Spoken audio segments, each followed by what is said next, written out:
Chapter 14. "It's time," said Aaron. "It's well after midnight. The streets are quiet. I think we should leave." All their stuff was packed up. The boy and I were sitting together in the middle of the City of Dreams, watching the men and waiting. The soldiers were nervous.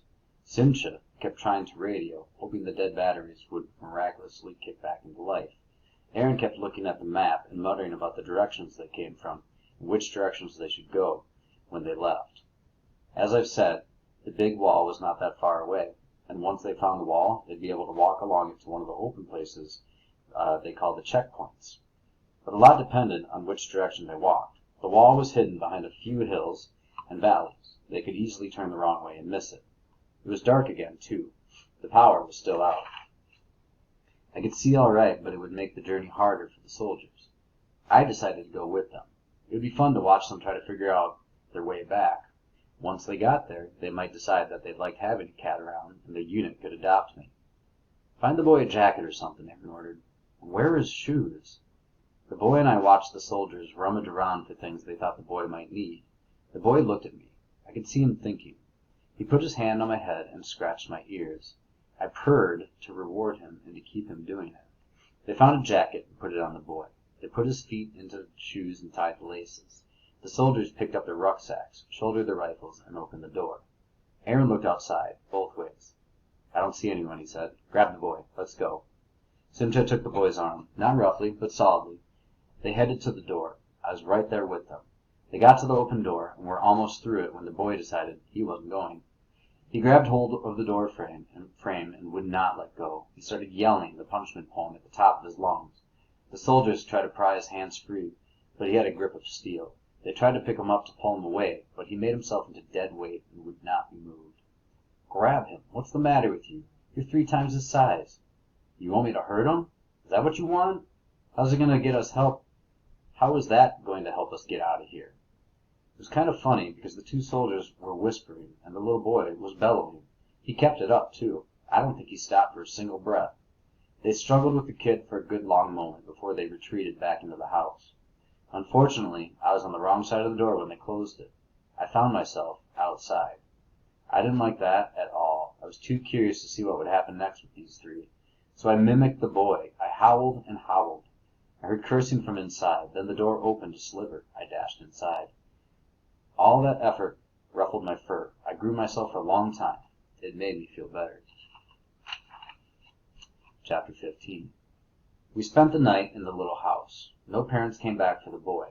He didn't cry for them, so maybe he didn't miss them. He played in the City of Dreams, mumbling the punishment poem to himself as he picked up the cardboard houses and rearranged the streets. When he got tired, he stretched out and fell asleep where he was. He was a lot like a cat. I liked him, except for the poem. Aaron lifted the sleeping boy off the floor, put him on the sofa, and covered him with a blanket. The 2 soldiers talked quietly, off and on. They took turns sleeping. It felt like a long night. The riot started early the next day. I could hear shouts and shouting. They were closer to the neighborhood, too. Tear gas came in the morning breeze. Everyone in the house was tense. The boy was rocking and humming his tuneless little tune, deep inside the City of Dreams. The soldiers were at the window, standing instead of sitting, rifles out and pointed. A rush of boys came running past the house. They picked up stones and threw them almost without stopping. Aaron noted them on his voice recorder. "They're throwing the rocks at somebody," he said to Simcha. "There must be some of our soldiers around here. We could just join them." He headed for the door. "Come on, bring the boy. We'll leave him at a shop or something. Someone will take care of him." "You want us to step out into a riot?" asked Simcha. "We'll wait until we see that our guys are here." But no soldiers came running after the stone throwers, and the sounds of the riots drifted away. The 2 soldiers in the house could not make up their minds what to do. They paced around, then plunked back down in their chairs by the window and glared at each other. I went over to the boy and let him scratch my ears while we watched. A new sound reached my ears through the babble of the soldiers. I lifted my head and felt my ears twitch. It was the sound of little kids. They were singing, and their voices were moving closer. "What's that?" Simcha asked. The sound got closer and closer until it was right outside the house. Then it stopped, and there was a knock on the door. I jumped. The 2 soldiers sprang up from their seats and backed away from the window. "Omar!" a woman's voice called out. "Omar, are you in there? It's your teacher, Miss Fahima." "There's a whole pack of them out there," Aaron said. The doorknob jiggled. Simcha took 2 big steps to the door and made sure the door was locked. Omar, which seemed to be the name of the kid in the house, left the city of dreams and went over to the door. He reached for the doorknob, but Simcha pulled him away. Omar, are you in there? You didn't come to school today. The kid went back to the door to try to open it. Simcha pulled him away again. Help me here, Simcha whispered to Aaron. Aaron took the kid by the shoulders. As soon as his hands got a grip on the boy, Omar began reciting the punishment poem, loudly, as if it was one word. Omar's home, I heard the child say. I hopped onto the chairs by the window and looked out. 16 7-year-olds wearing light blue school uniforms were gathered in the street. This was a new kind of riot. Omar, is your mother in there? Miss Fahima asked. I know she can't hear me. Could you take her to the window so she can see that your teacher is here? Omar kept reciting, and Aaron kept holding him. Do something, Simcha hissed. Shut him up. You don't give orders here, Aaron barked. He was working hard to keep hold of the squirming Omar. Simcha found the balled-up cloth that they'd used as a blindfold and tossed it to Aaron. Aaron let it fall to the floor. I'm not gagging a 7-year-old, he said. Besides, the teacher already knows he's here. Speak your truth quietly, shouted Omar. Omar has a kitty, one of the children said, pointing at me. In the next instant there were 16 little faces pressed against the window. At first it seemed crazy. This whole place was crawling with cats. So what was so special about me? But then I kind of liked it. I pretended I was a movie star posing on the red carpet. I rubbed my face against the glass so it looked like I was giving them kisses. They all wanted to get close to me, but I wouldn't let them get too close. I pretended the glass was my army of bodyguards, keeping my many fans at a safe distance. Children, it's not polite to look in someone's window. Just because we're under occupation, it's no reason to forget our manners. Miss Fahima, come see the kitty, one of the kids said. All right, but only to check on Omar, not to be a window peeper. The teacher left the door and came to the window. She bent down so she could level with me and put her face to the glass. She came so close to me, so quickly that I was startled. I screeched and arched my back like it was Halloween, then jumped back and scurried under the sofa. The children squealed with laughter. You made the kitty jump. Do it again. The teacher laughed along with them.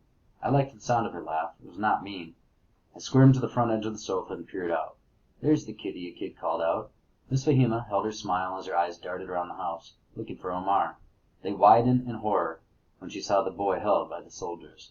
Aaron was now holding the rifle. Simcha had his hand over Omar's mouth. I don't know why he even bothered. Everyone now knew that the kid was in the house. Do you think she's seen us? Simcha asked. Of course she's seen us, said Aaron. The teacher gathered her wits and said to the children, Come away from the window now, boys. It's such a lovely day, and there's this nice little bit of yard here. Why don't we stay outside Omar's house today and do our schoolwork here? Who would like to do that? Miss Fahima got the children away from the window before any of them spotted the soldiers. They seemed very excited about making their school outside. Can we have a picnic? I heard one of them ask. Very good remembering of the English word we learned yesterday. Let's all say it together. 16 little voices chirped their way through a collection of the English words and the alphabet song. I went back to the window to watch them. They sat on the rocks and cement blocks that littered the yard beside the house, all of their eyes on the teacher. I couldn't see her all that well from the window. She was standing with her back to the door. I got the message, even if the soldiers didn't. If anyone was leaving the house, they'd have to get past her. Nice and loud, children, so that Omar can hear us inside the house and not feel left out. 1 little, 2 little, 3 Palestinians, they sang at the top of their lungs. 4 little, 5 little, 6 Palestinians. While the children sang, Miss Fahima took out her cell phone. She glanced back at the house and turned away to watch the students. Who's she calling? Simcha asked. Whoever it is, Aaron said. I think we're in trouble.